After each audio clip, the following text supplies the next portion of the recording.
Puji Tuhan, selamat pagi Bapak Ibu Saudara yang kasih Tuhan. Salam. Bagaimana kabarnya semua di rumah? Luar biasa ya. Haleluya. Mari hari ini saya kembali mengajak kita semua untuk datang kepada Tuhan. Kita mau beribadah kepada Tuhan. Walaupun kita masih masing-masing ibadah di rumah, tapi saya percaya kuasa Tuhan tidak terbatas jarak dan waktu, Bapak Saudara. Tuhan mampu melawat kita dimanapun kita berada. Amin. Haleluya. Mari kita siapkan hati kita sebelum kita mulai ibadah kita mau berdoa kepada Tuhan. Bapa di surga, Tuhan kami Yesus Kristus, pada pagi hari ini Tuhan, kami kembali lagi datang kepadamu. Inilah kami ya Tuhan, jemaat-Mu. Inilah kami Tuhan, keluarga-Mu. Kami mau datang kepadamu dengan rendah hati ya Tuhan. Apapun yang menjadi keadaan kami, kerinduan kami tetap satu ya Tuhan, untuk selalu dekat kepadamu. Ya Bapa, Engkau tahu ya Tuhan, kami sudah membuka hati kami pada pagi hari ini. Kami percaya Engkau akan melawat setiap kami Tuhan. Engkau berkati setiap kami ya Tuhan. Kami rindu untuk menaikkan setiap pujian kami kepadamu. Segala rasa syukur kami ingin naikkan kepadamu ya Tuhan pada pagi hari ini. Engkau urapi kami ya Tuhan. Engkau berkati ibadah kami Tuhan. Dari awal hingga akhirnya kami percaya Engkau hadir di tengah-tengah kami dimanapun kami berada Tuhan. Terima kasih Tuhan, terima kasih. Kami siap untuk memuji-Mu hanya di dalam nama Tuhan Yesus Kristus. Semua kita yang percaya katakan amin. Haleluya.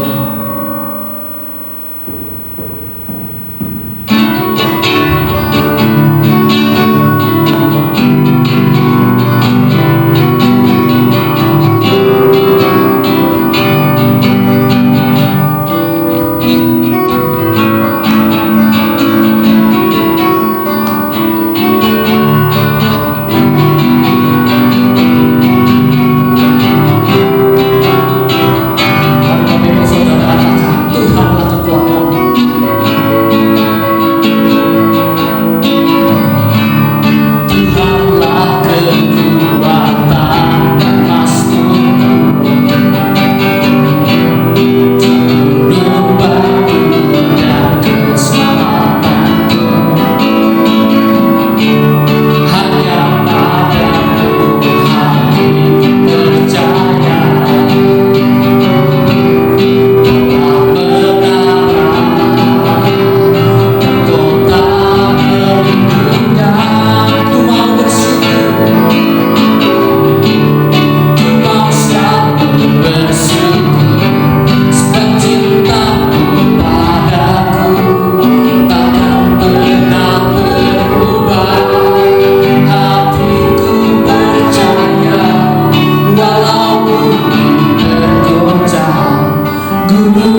membantu kita. Amin, Bapak Ibu Saudara.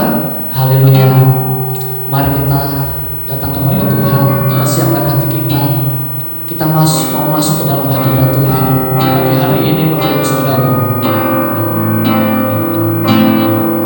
Kita mau hayati Tuhan kita, yang Tuhan yang dahsyat, Tuhan yang luar biasa. Mari kita katakan dalam hati, hanya Dialah yang melebihi segala.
walaupun dunia ini tidak menentu Tuhan, tapi Engkaulah kepastian bagi kami. Haleluya Yesus.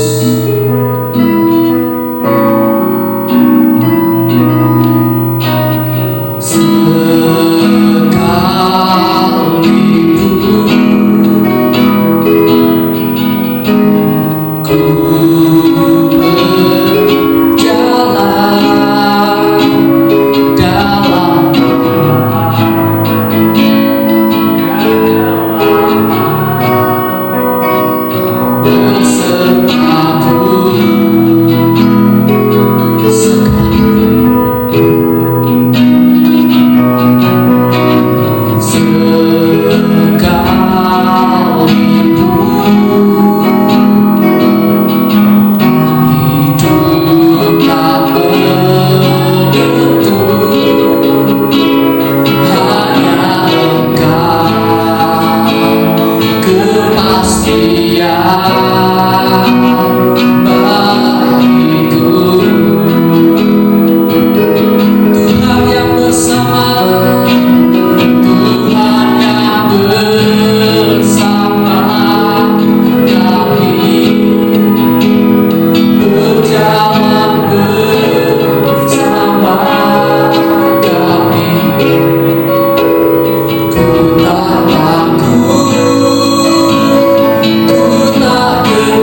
tetap menolong kami. Kau melindungi kami, Kau menjaga dan memelihara kami. Kami bersyukur Tuhan, sebab Tuhan baik bagi kami. Kami telah memuji Engkau, kami telah memuliakan Engkau. Kami siapkan juga hati kami untuk terima firman-Mu, sebab firman-Mu adalah kekuatan bagi kami. Firman-Mu menjadi nasihat bagi kami. Firman-Mu menjadi suluh bagi kaki kami, terang bagi jalan kami. Oleh sebab itu Tuhan, berfirman-Lah, kami siapkan hati, kami terima firman-Mu dengan syukur. Dalam nama Yesus kami berdoa, haleluya, amin. Shalom saudara-saudara. Pagi ini kita bersyukur kita masih bisa beribadah bersama-sama, walaupun masih tetap lewat media yang ada, ya, puji Tuhan. Nah saudara-saudara, kita tidak tahu sampai kapan kondisi ini terus ada, tapi percayalah bahwa apapun yang terjadi, Tuhan pasti bersama-sama kita. Pagi hari ini mari kita buka Alkitab kita yang terdapat di dalam Injil Matius pasal yang ke-6 ayat yang ke-10. Injil Matius pasal yang ke-6 ayat yang ke-10.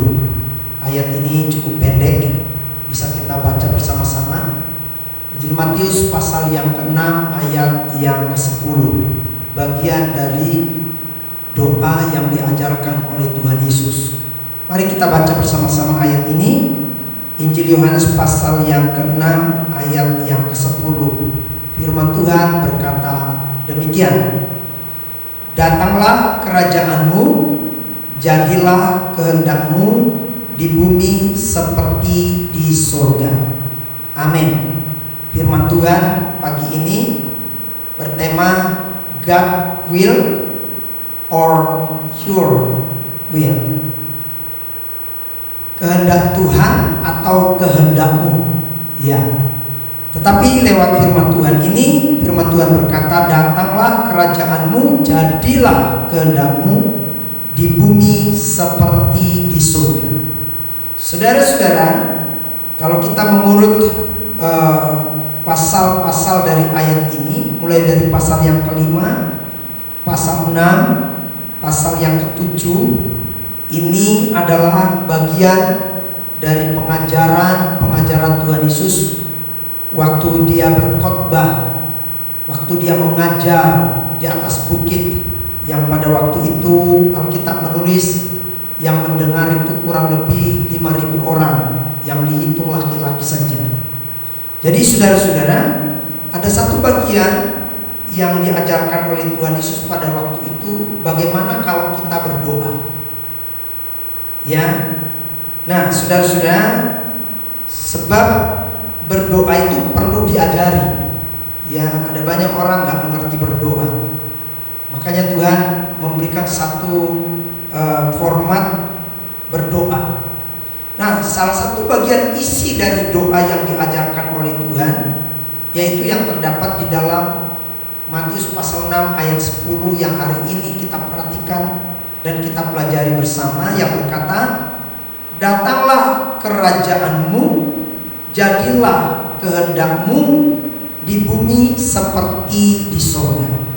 Nah, yang menjadi pertanyaan seperti tema hari ini, kehendak Tuhan atau kehendak saudara yang terjadi dalam diri saudara? Kehendak Tuhan atau kehendak saya yang terjadi dalam diri saya? Kira-kira kita pilih mana? Tetapi saudara-saudara, seperti isi doa yang diajarkan oleh Tuhan di dalam ayat ini, maka berarti Tuhan mau supaya dalam hidup kita yang terjadi itu bukan kehendak kita, tetapi adalah kehendak Tuhan. Nah saudara-saudara, banyak orang, kalau kita melihat di zaman ini, banyak orang mengalami kesusahan, banyak orang mengalami kesulitan, banyak orang menghadapi masalah. Itu bukan karena orang lain, bukan karena Tuhan, tapi itu karena kehendaknya sendiri. Ya saudara-saudara, nah Tuhan tidak merancang hidup manusia itu menjadi hidup yang penuh dengan bermasalah. Tuhan tidak merancang manusia itu hidupnya hidup dengan kesulitan-kesulitan. Awalnya Tuhan merancang hidup manusia itu begitu baik. Tetapi saudara-saudara, kalau kita membaca dalam Kejadian, ketika Tuhan menempatkan manusia itu di Taman Eden, di mana manusia memiliki hubungan langsung dengan Tuhan, maka manusia tidak memilih untuk taat pada kehendak Tuhan, tetapi justru memilih taat kepada bisikan iblis, perkataan iblis. Sehingga itulah awal ihwal manusia menjadi susah. Nah saudara-saudara, pada tatanan bumi ini, kalau kita melihat, Tuhan atur sedemikian baik. Untuk apa? Untuk kebaikan manusia, untuk kesejahteraan manusia. Mengapa terjadi ada bencana? Kalau kita melihat saudara-saudara, suka ada banjir, ada longsor. Karena apa yang sudah Tuhan buat menjadi tatanan yang baik, itu dirusak manusia oleh karena kehendaknya sendiri. Maka yang terjadi apa? Kerugian bagi manusia itu sendiri, bencana bagi manusia itu sendiri. Nah itu sebabnya pagi hari ini Tuhan mengajar kita supaya kita minta, kita berdoa supaya kehendak Tuhan yang jadi, ya, supaya kehendak Tuhan yang jadi. Nah saudara-saudara,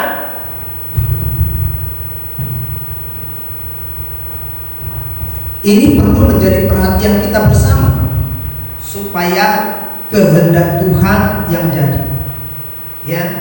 Nah pertanyaannya sekarang, apa yang kita alami ini, ya, kok hidup kita menjadi susah, hidup kita menjadi sulit?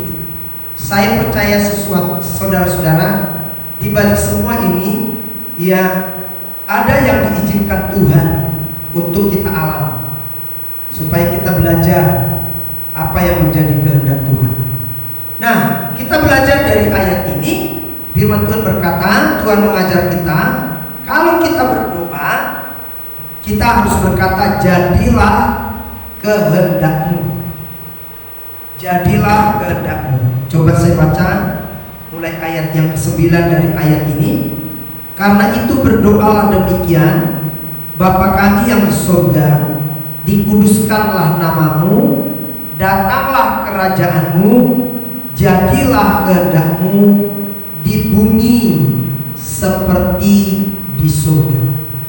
Jadi ketika kita memanjatkan doa, yang terutama yang diajarkan Tuhan dan ditekankan oleh Tuhan di dalam permohonan kita di dalam ayat ini, ketika kita berdoa, bukan mengutarakan kehendak kita terlebih dulu, tetapi supaya kehendak Tuhan yang jadi, ya. Nah oleh sebab itu ada beberapa hal yang kita pelajari pada pagi hari ini lewat ayat ini.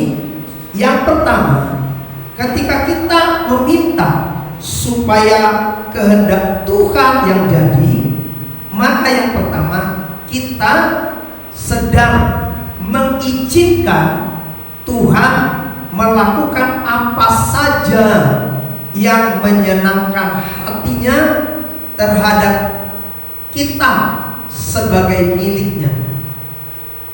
Jadi ketika kita minta di dalam doa seperti yang diajarkan oleh Tuhan di dalam ayat ini, jadilah kehendakmu, itu berarti kita sedang mempersilahkan Tuhan melakukan apa saja yang menyenangkan hatinya terhadap kita, terhadap saya sebagai miliknya. Coba kita lihat satu contoh saudara-saudara di dalam 1 Samuel pasal yang ketiga ayat yang ke-18. 1 Samuel pasal yang ketiga ayat 18 berkata seperti ini, ya. 1 Samuel pasal yang ketiga ayat 18. Lalu Samuel memberitahukan semuanya itu kepadanya dengan tidak menyembunyikan sesuatu pun. Kemudian Eli berkata, dia Tuhan, biarlah diperbuatnya apa yang dipandangnya baik.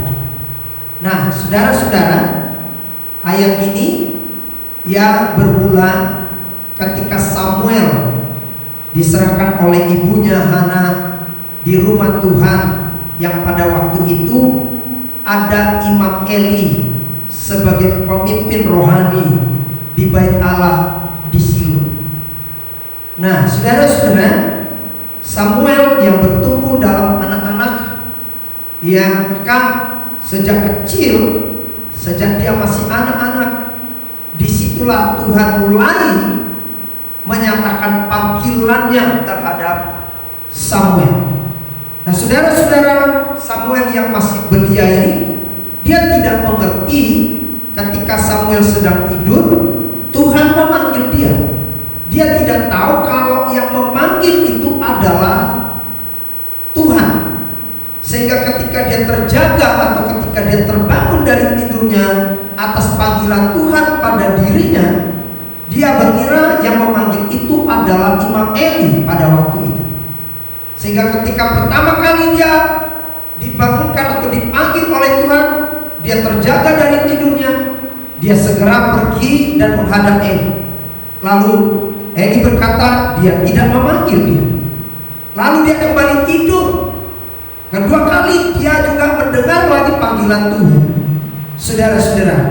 Dan dia terjaga dari tidurnya, dia terbangun, dia kembali datang kepada Imam Eli.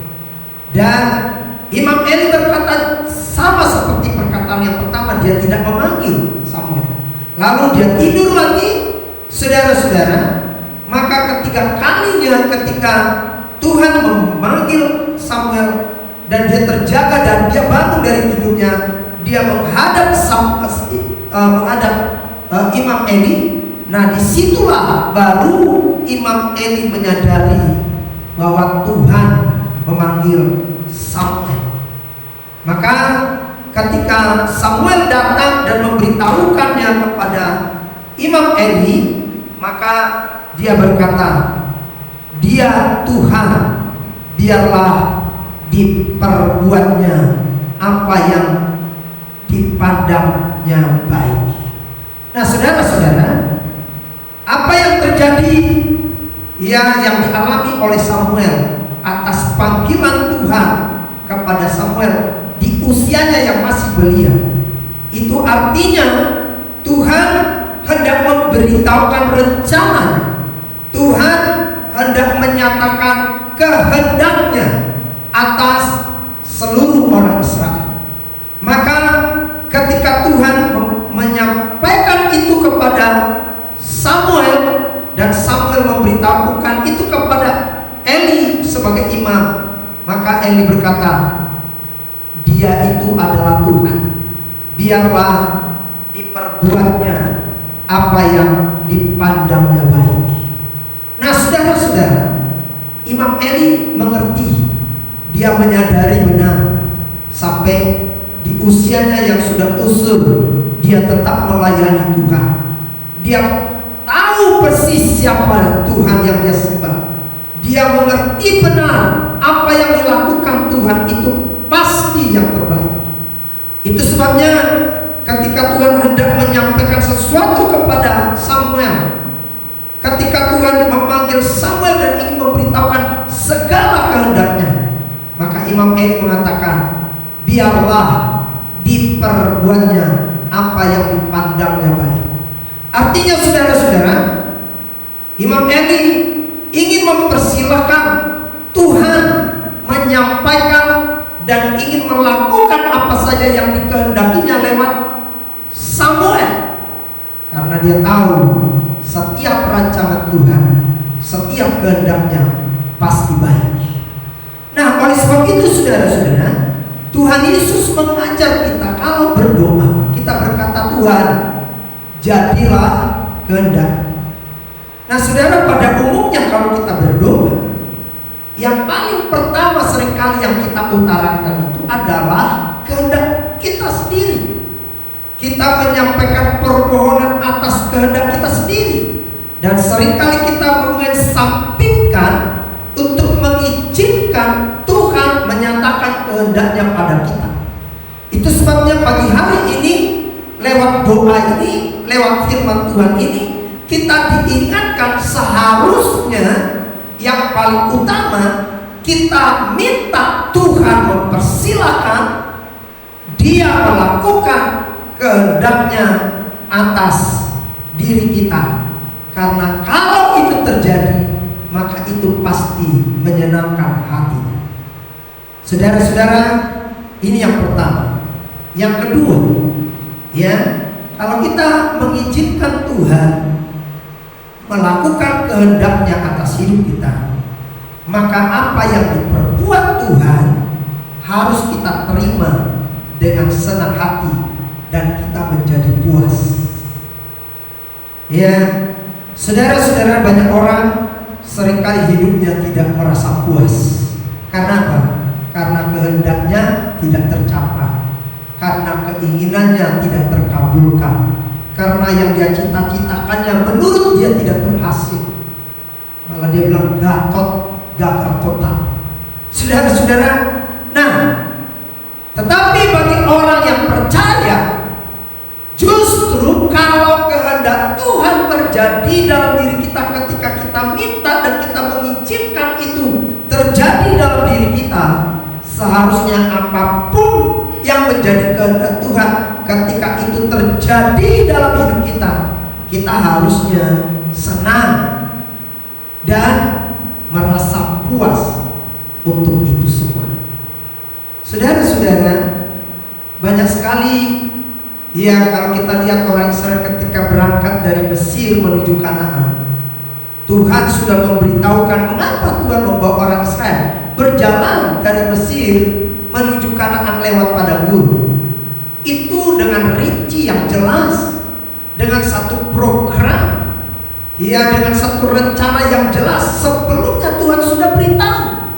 Tetapi apa yang terjadi, saudara-saudara? Karena orang Israel ketika melewati padang gurun, mereka tidak mendapatkan atau tidak menerima seperti yang mereka inginkan. Yang terjadi adalah mereka banyak bersungut-sungut. Mereka menyalahkan Musa, ribut dengan Musa, ribut dengan pemimpinnya, dan tidak sedikit juga menyalahkan Tuhan. Dan lebih parah lagi, mereka meminta, mereka berkata, lebih baik kami mati daripada kami terus berjalan di padang gurun.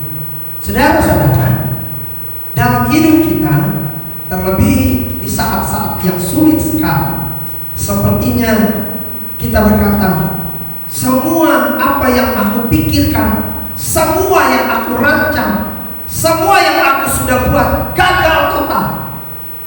Karena apa? Memang tidak terjadi seperti yang kita kehendaki, tidak terjadi seperti yang kita mau. Tetapi satu hal, saudara-saudara, kalau kita mengerti dengan ajaran yang disampaikan oleh Tuhan, kalau yang terjadi itu adalah kehendak Tuhan, maka seharusnya kita justru senang dan kita puas dengan itu.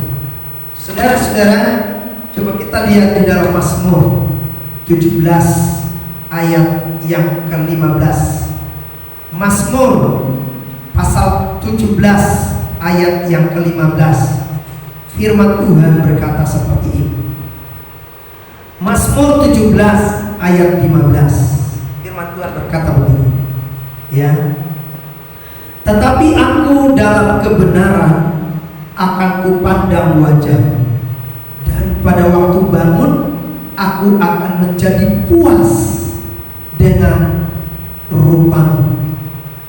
Perhatikan kata-kata dan pernyataan dari Daud yang berkata, tetapi aku dalam kebenaranmu, tetapi aku dalam kebenaran akan kupandang wajahmu, dan pada waktu bangun aku akan menjadi puas dengan rupamu. Saudara-saudara, banyak orang memandang setiap situasi bukan memandangnya di dalam kebenaran, tidak menilainya dari sebuah kebenaran. Tetapi sekali orang memandang situasi yang ada, selalu dikaitkan dengan apa yang menjadi keinginannya, apa yang menjadi kehendaknya.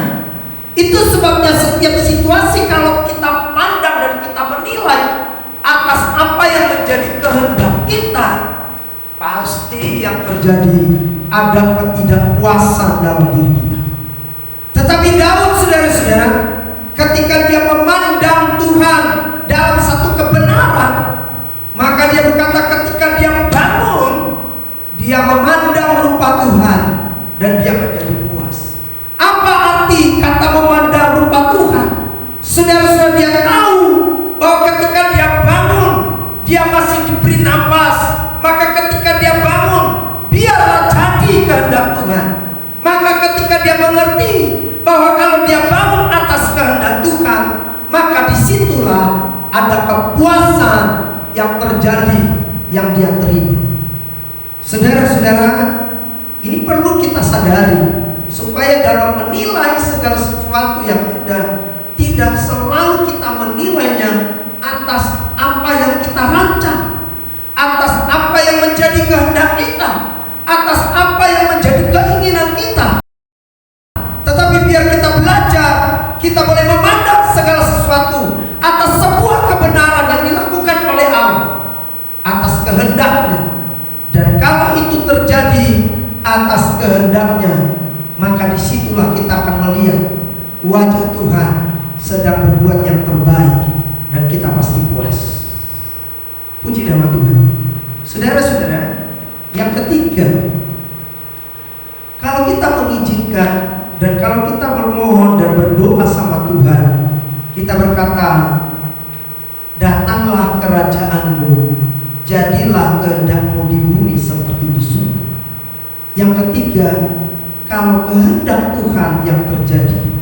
Lalu yang ketiga, seharusnya kita bertekad melakukan apapun yang menjadi kehendak Tuhan. Jadi kalau kita yang meminta supaya kehendak Tuhan jadi, maka ketika kehendaknya jadi, maka kita harus bertekad melakukan apapun yang menjadi kehendak. Saudara-saudara, Tuhan bisa menempatkan kita di mana saja. Tuhan bisa mengizinkan apa saja yang terjadi. Tetapi saudara, satu hal, kalau itu menjadi kehendaknya, di tengah-tengah ketidaksukaan kita pun, di tengah-tengah ketidakkehendakan kita pun, kalau itu yang menjadi rencana dan rencana Tuhan dan itu kehendak Tuhan, kita harus menjadi orang yang taat pada Tuhan. Ada banyak contoh dalam Alkitab, saudara-saudara. Ada beberapa tokoh-tokoh pemuda ketika dibawa oleh Nebukadnezar, ketika mereka menjajah, berperang melawan orang Israel dan menghancurkan Israel. Lalu beberapa tokoh-tokoh pemuda-pemuda dibawa ke Israel dan ditempatkan di sana, lalu diambil oleh Nebukadnezar, dijadikan pegawai-pegawainya. Saudara-saudara, dalam kondisi itu, mereka banyak mengalami cercaan, mereka banyak mengalami hal-hal yang memojokkan mereka. Mereka dibully, istilah zaman sekarang.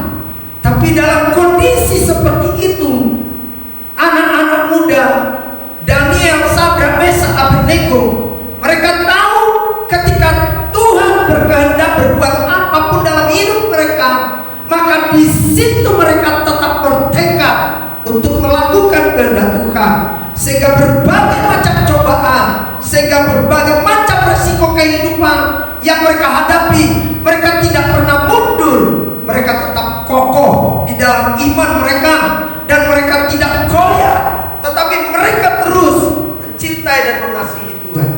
Saudara-saudara, bagaimana dengan kita hari ini? Apakah iman kita menjadi goyah, rohani kita jadi kendor oleh karena situasi yang ada? Saudara-saudara, kalau apa yang kita hadapi hari-hari ini, kalau itu diizinkan Tuhan dan kalau itu merupakan kehendak Tuhan, yakin terus, maju terus, pantang mundur, taat sama Tuhan. Saya percaya Tuhan pasti membela kita. Haleluya. Yang berikut, saudara-saudara, kalau kita berdoa dan meminta supaya jadi kehendak Tuhan, maka kalau kehendaknya yang jadi, itu yang menyenangkan Tuhan dan memuliakan Tuhan. Saudara-saudara, kalau apa yang menjadi kehendak Tuhan dinyatakan, maka itu pasti menyenangkan Tuhan dan itu pasti memuliakan Tuhan. Sama seperti kita, ya, saudara-saudara. Coba anak-anak, kalau dia tahu dia ulang tahun, lalu di benaknya, dalam bayangannya, dalam pikirannya, nanti kalau dirayakan ulang tahun, dia pasti akan dapat kado-kado, saudara. Ya, dan kalau angan-angan apa yang di pikirannya itu benar-benar terjadi, lalu diadakan acara ulang tahun, diundang teman-temannya, diundang keluarga, dibuat kue ulang tahun, dirayakan hari ulang tahunnya, lalu ada banyak teman-temannya bawa kado, kakak-kakaknya, saudara-saudara, orang tuanya kasih dia kado. Wah, pasti dia tertawa, dia pasti senang, dia bangga, karena apa yang diinginkannya itu telah tercapai. Saudara, demikian juga Tuhan. Kalau kehendaknya terjadi di dalam hidup kita, kalau kehendaknya terjadi dan terrealisasi dalam hidup kita, maka itu pasti menyenangkan Tuhan dan itu pasti memuliakan Tuhan. Sebaliknya, kalau apa yang dirancang oleh Tuhan tidak terrealisasi dalam hidup kita karena ketidaktaatan kita, karena kita menutup diri, karena kita menolak, maka Tuhan pasti sedih atas hidup kita. Saudara-saudara, oleh sebab itu izinkan dan buka dirimu, buka hatimu, buka pikiranmu, biar kita izinkan kehendak Tuhan yang terjadi dalam hidup kita, walaupun tidak seperti yang kita inginkan. Sebab saya percaya setiap kehendak Tuhan itu yang terbaik untuk kita lakukan. Saudara-saudara yang berikut, saudara-saudara, kalau kita baca kembali ayat ini berkata, datanglah kerajaanmu, jadilah kehendakmu di bumi seperti di surga. Yang berikut, saudara-saudara, maka kalau jadi kehendak Tuhan, itu adalah merupakan pola kerajaan surga yang dihadirkan di bumi ini. Ya, sekali lagi, maka kalau kita minta jadi kehendak Tuhan di dalam hidup kita, di dalam kehidupan ini, maka Tuhan sedang melakukan satu pola kehidupan dari kerajaan surga untuk dihadirkan di dalam bumi. Saudara-saudara, kita tahu di mana kita tinggal di bumi ini, yang sekarang ini kita tahu dan kita lihat, kita sedang mengalami banyak kesulitan, banyak masalah, banyak macam-macam pergumulan, banyak macam-macam persoalan. Ada berbagai-bagai kesedihan, ada berbagai-bagai duka cita, ada sakit penyakit, ada macam-macam, saudara-saudara, yang sekarang kita hadapi. Makanya kalau kita minta Tuhan, datanglah kerajaanmu, jadilah kehendakmu di bumi seperti di surga.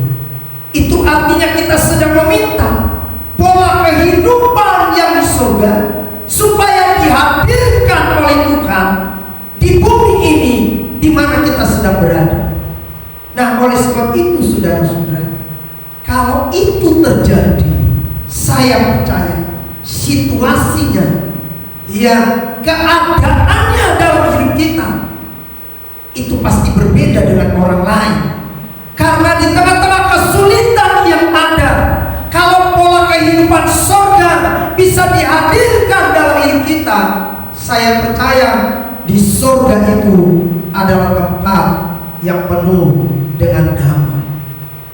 Makanya firman Tuhan berkata dalam Kolose pasal 3 ayat 15. Mari kita baca ayat ini. Kolose pasal yang ketiga ayat 15. Firman Tuhan berkata, Kolose pasal yang ketiga ayat yang ke-15, demikian firman Tuhan. Kolose pasal 3 ayat 15, hendaklah damai sejahtera Kristus memerintah dalam hatimu, karena untuk itulah kamu telah dipanggil menjadi satu tubuh, dan bersyukurlah.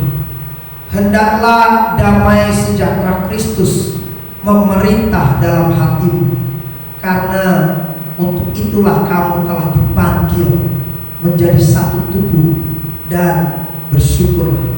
Jadi kalau kita dipanggil oleh Tuhan, kalau kita ada di dalam Tuhan, walaupun memang sementara kita masih ada di dalam dunia yang corak-marut ini, yang penuh dengan masalah, penuh dengan pergumulan, penuh ketakutan, penuh kekhawatiran, penuh kecemasan, penuh dengan tetesan air mata, penuh dengan penyakit, penuh dengan duka.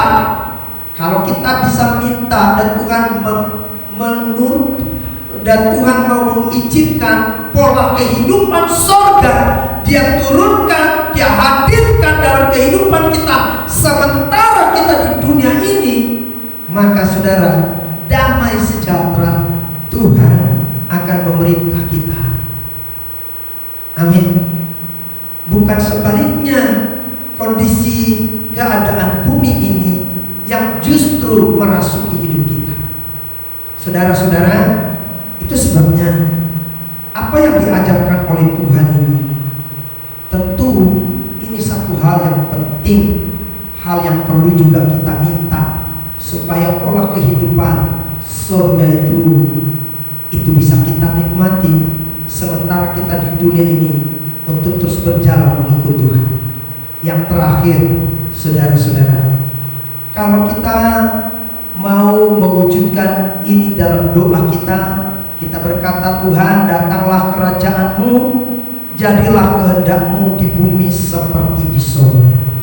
Saudara-saudara, di surga perlu kita tahu, ya, ayat ini sebenarnya kita sedang meminta sama Tuhan supaya pola kerajaan surga itu bisa terjadi dalam hidup kita di bumi ini. Saudara-saudara, perlu kita tahu di surga adalah satu tatanan kehidupan yang penuh dengan keteraturan dan tertata dengan baik. Ya, di surga adalah kehidupan dengan tatanan yang teratur, tertib, tertata dengan baik. Ya, bukan seperti di bumi ini. Di bumi ini penuh dengan kekacauan dan ketidakteraturan.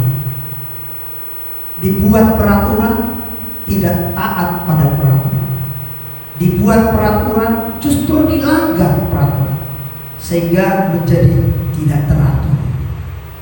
Bayangkan saudara-saudara, kalau kita di jalan, ya, sudah dibuat di jalan itu ada pemisah antara jalur A, B, C, dan D. Supaya apa? Supaya setiap kendaraan itu seharusnya bisa berjalan di jalur masing-masing, supaya tidak terjadi kemacetan, supaya tidak terjadi kecelakaan. Jadi dibuat aturannya supaya semua lancar. Tetapi yang terjadi seringkali, saudara-saudara, ia jalan jadi carut-marut, jadi macet karena tidak mau menuruti aturan. Saudara-saudara, seringkali terjadi kecelakaan. Karena apa? Karena tidak mau ikut aturan. Sudah dibuat rambu-rambu di jalan. Ada rambu yang dilarang untuk berhenti. Tetapi saudara-saudara, justru di tempat di mana ada tanda larangan tidak boleh berhenti, di situ orang justru yang bawa kendaraannya berhenti. Dilarang untuk tidak parkir, tapi justru di situ orang parkir. Saudara, ya, dibuat ada lampu merah, lampu hijau, lampu kuning, supaya kalau lampu hijau boleh jalan, kalau lampu merah itu harus berhenti, lampu kuning itu artinya awas. Ya, saudara-saudara, pemberitahuan apa-apa, ada pergantian, berhenti atau jalan. Saudara, siapa yang tidak terjadi? Tapi semua peraturan-peraturan untuk mengatur tatanan kehidupan manusia supaya sebenarnya makin indah, makin baik, tapi nyatanya justru dilanggar. Makanya kehidupan manusia semakin hari semakin tidak baik, semakin hari semakin kacau, semakin hari semakin tidak menentu, semakin hari semakin banyak yang binasa karena hidupnya, tatanan hidupnya tidak teratur alias kacau. Saudara-saudara, kembali saya katakan lagi, saya ulang seperti di dalam Kejadian, awalnya manusia itu dibuat dalam satu tatanan kehidupan yang teratur. Apa yang memulai manusia tidak teratur? Karena datang iblis menggoda manusia. Sehingga ketika iblis membuka diri atas godaan iblis, ketika manusia membuka diri atas godaan iblis, disitulah awal kekacauan manusia. Dan disitulah awalnya manusia mengalami banyak masalah dan masalah.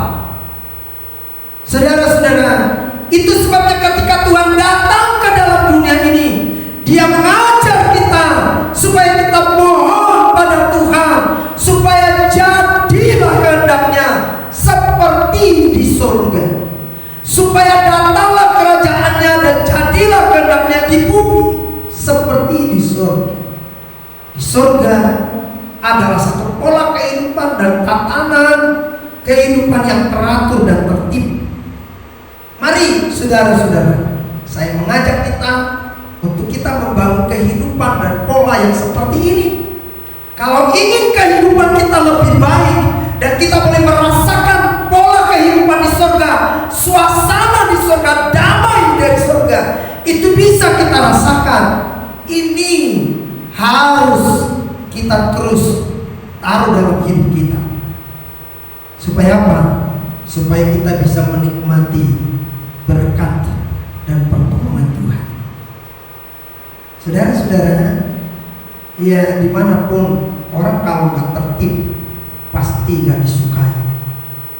Ya, tidur gak tertib, makan gak tertib, pakaian gak tertib, ya, hidupnya sembrono, hidupnya sembarangan, pasti hidupnya kacau. Ya, saudara-saudara, makanya kita dari kecil itu sebenarnya diajari untuk hidup teratur, hidup tertib. Anak-anak diajari mulai dari kecil untuk teratur, untuk tertib, menata hidupnya dengan baik. Tujuannya apa? Supaya kita bisa mencontoh pola kehidupan di surga. Saudara-saudara, dunia ini sebenarnya sudah ditata oleh Tuhan dengan baik, tapi yang merusak itu adalah karena keinginan manusia yang tidak lagi terkendali dan terkontrol. Makanya Tuhan minta supaya kembali kehendak-Nya terjadi. Artinya supaya Dia berdaulat, berkuasa, mengatur, mengontrol hidup kita kembali. Amin. Saya percaya saudara-saudara, kalau hidup kita ya bisa mengalami tatanan dan pola kehidupan surga, itu indah. Indah saudara-saudara. Ya, haleluya. Dunia ini rusak bukan di tangannya Tuhan, dunia ini rusak ada di tangannya manusia. Ya, saudara-saudara, karena nafsu manusia yang tak terkendali. Saudara, saya masih ingat waktu masih saya tamat SMA di Sumatera itu masih sangat luas hutan-hutan yang masih belum pernah terjamah oleh manusia. Di situ hidup beraneka ragam binatang. Gajah masih kedengaran suara, masih kedengaran teriakannya. Harimau Sumatera masih kedengaran. Monyet dan binatang yang lain, burung-burung berkicau, riuh, merdu, saudara-saudara. Banyak hayati yang tumbuh, banyak binatang yang hidup. Sekarang apa yang terjadi? Semua sudah habis, dibakar. Saudara-saudara, porak-poranda, sehingga jadi lahan gambut. Kemana binatang, kemana hewan? Itulah yang jadi korban. Dan saudara, yang jadi korban berikut siapa? Generasi berikutnya. Karena semua tempat habis, sehingga terjadi longsor, terjadi kekeringan, terjadi pembakaran di mana-mana. Saudara-saudara, hutan, tanah, air, udara dirusak oleh tangan-tangan manusia untuk mewujudkan keinginannya. Itu yang membuat dunia makin hari makin rusak. Saudara-saudara, itu sebabnya perlu kita renungkan pada pagi ini. Kita berkata kepada Tuhan, Tuhan, datanglah kerajaan-Mu, jadilah kehendak-Mu di bumi seperti di surga. Supaya apa? Supaya kita izinkan Tuhan yang mengatur hidup kita, sehingga hidup kita kembali dipulihkan kepada awal dari program dan rencana Tuhan. Dan kalau kita mau menurut, saya percaya walaupun dunia ini sulit, walaupun dunia berubah, walaupun dunia kacau, tapi suasana surga kalau hadir dalam hidupmu, engkau bisa menikmati damai sejahtera.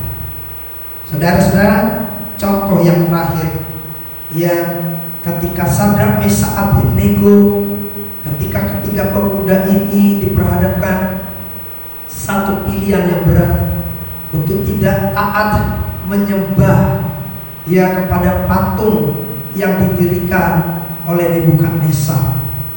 Maka saudara-saudara, tidak ada pengecualian. Maka siapa yang tidak taat, mereka harus dimasukkan dalam perapian yang menyala-nyala yang sudah disiapkan oleh Nebukadnezar 7 kali lipat panasnya dari api biasa. Tapi saudara tahu, ketika ketiga tokoh pemuda yang luar biasa ini tetap bertekad untuk menghadirkan kehendak Tuhan dalam hidup mereka, resiko memang dialami oleh tangan manusia. Ya, mereka dicampakkan, menerima hukuman, dicampakkan, dimasukkan dalam perapian yang menyala-nyala itu. Tapi apa yang terjadi? Di luar pemikiran manusia, di luar kekuasaan manusia, ketiga pemuda ini, ketika Nebukadnezar pagi-pagi bangun melihat, ia mengarahkan pandangnya ke perapian yang menyala dan ketiga pemuda yang dilemparkan ke perapian itu, maka dia sangat terkejut. Lalu dia melihat di dalam perapian yang menyala itu bukan 3 orang, tapi ada 4 orang yang berjalan-jalan dengan situasi di mana mereka tidak terbakar. Bahkan Alkitab berkata, bau hangus dari rambutnya pun tidak ada tercium. Karena apa? Karena mereka taat melakukan kehendak Tuhan. Saudara-saudara, saya percaya dunia boleh mengalami kesulitan. Dunia boleh mengalami berbagai-bagai persoalan. Dunia boleh dihadap oleh berbagai-bagai masalah. Tapi ingat, kalau kita tetap berpijak dan tetap taat dan melakukan kehendak Tuhan, dan kalau kerajaannya datang dan kehendaknya terjadi di dalam hidup kita, maka sama seperti Sadrak, Mesak, Abednego, maka dunia tidak akan mampu mengusik kita, karena kita adalah milik Allah dan kita ada di bawah kendali dan kita ada di bawah kuasa tangan Tuhan. Itu sebabnya saudara-saudara, jangan hanya kita tonjolkan dan kita pikirkan saja hanya kehendak kita. Mari kita belajar untuk membuka diri dan berkata, Tuhan, datanglah kerajaan-Mu, jadilah kehendak-Mu di dalam hidupku seperti di surga. Dan saya yakin kalau ini terjadi, maka damai sejahtera Tuhan akan kita nikmati. Tuhan memberkati, kiranya renungan ini, kebenaran ini boleh bagian yang akan terus menolong dan menikmati kita saudara-saudara, sehingga situasi boleh sangat susah, situasi boleh sulit, keadaan boleh sulit, tapi Tuhan tetap ada di pihak kita. Tuhan memberkati. Haleluya. Kita akan nyanyikan satu pujian, kerajaan-Mu jadilah kehendak-Mu, kerajaan-Mu datanglah, kehendak-Mu jadi. Haleluya.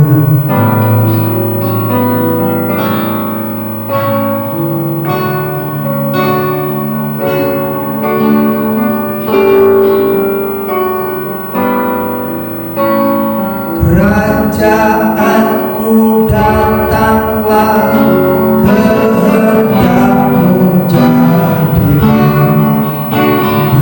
bumi seperti di surga. Kerajaan-Mu datanglah, kehendak-Mu jadilah di bumi seperti di surga.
Kerajaanmu datanglah, kehendakmu jadi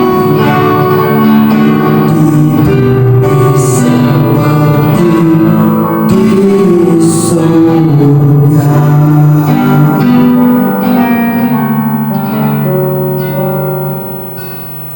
Terima kasih Bapa di surga, kami telah mendengarkan uraian dari firman-Mu.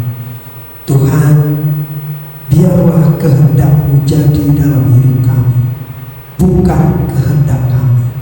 Sebab kami percaya, walaupun mungkin jalan-jalan kami terasa pahit, mungkin terasa berat, keadaan sulit, keadaan penuh dengan kecemasan, kekhawatiran, tetapi ketika kerajaan-Mu datang dan kehendak-Mu jadi dalam hidup kami seperti di surga, maka itu yang membuat hidup kami berubah. Hidup kami ada ketenangan, hidup kami ada kedamaian, hidup kami ada kepastian, hidup kami ada di dalam tangan Tuhan, hidup kami ada di dalam kemahakuasaan Tuhan. Apa yang tidak kami mampu lakukan, itu dapat Engkau kerjakan dalam hidup kami demi kebaikan kami. Tuhan, walaupun perjalanan kami seperti perjalanan di padang gurun, tapi kami percaya jalan-jalan kami tidak salah, jalan-jalan kami tidak keliru, sebab ada Tuhan yang membimbing kami baik siang dan malam, dan ada jaminan bagi kami. Waktu siang ada tiang awan, waktu malam ada tiang api, dan kebutuhan kami selalu tersedia oleh karena Tuhan yang menolong hidup kami. Tuhan, ini yang kami rindu, biar Engkau yang memimpin kami, jadilah kehendak-Mu dalam hidup kami. Tuhan, ketika kehendak-Mu jadi, ajar kami untuk mentaatinya Tuhan, supaya Tuhan dimuliakan, Tuhan senang, sehingga apa yang Kau kehendaki itu bisa terrealisasi, terlaksana lewat hidup kami. Terpujilah nama-Mu Bapa. Tuhan mengerti keadaan kami masing-masing, Tuhan mengerti keadaan rumah tangga kami masing-masing. Jadilah kehendak-Mu di dalam kehidupan kami semua, supaya kami boleh merasakan suasana surga ada turun tinggal dalam hidup rumah tangga kami, dalam hidup kami pribadi-pribadi, sehingga kami tetap yakin pertolongan Tuhan tidak pernah terlambat atas hidup kami. Terima kasih Tuhan. Oleh sebab itu kami serahkan setiap kehidupan kami, setiap rumah tangga kami dalam tangan Tuhan. Kami percaya Engkau yang memimpin kami, Engkau yang menuntun kami, Engkau yang menjagai, Engkau yang menolong, Engkau yang memelihara, Engkau yang memberkati kami semua. Terima kasih Bapa. Kami tetap berdoa dan menyerahkan bangsa kami.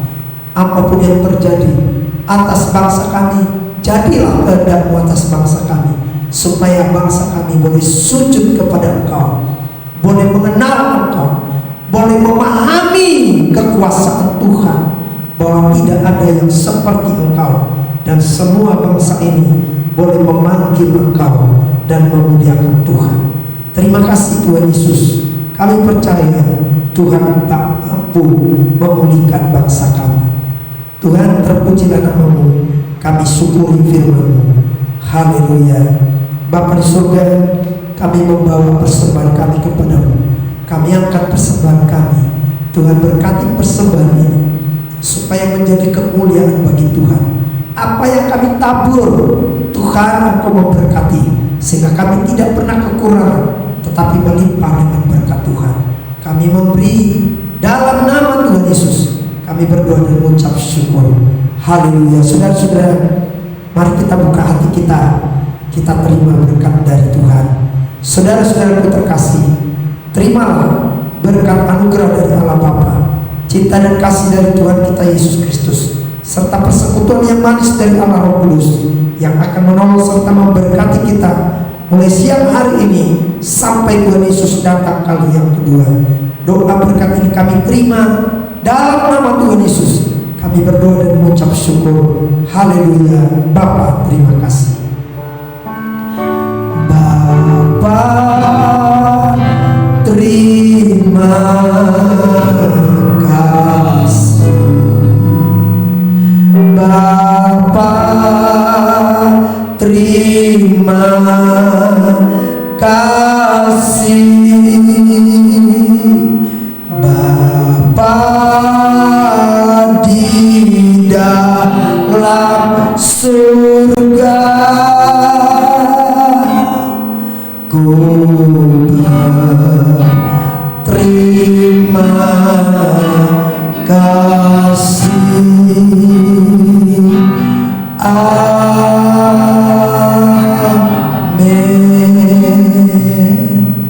Selamat pulang. Tuhan memberkati kita semua. Shalom. Selamat siang. Selamat terus kita maju di dalam Tuhan. Tuhan memberkati.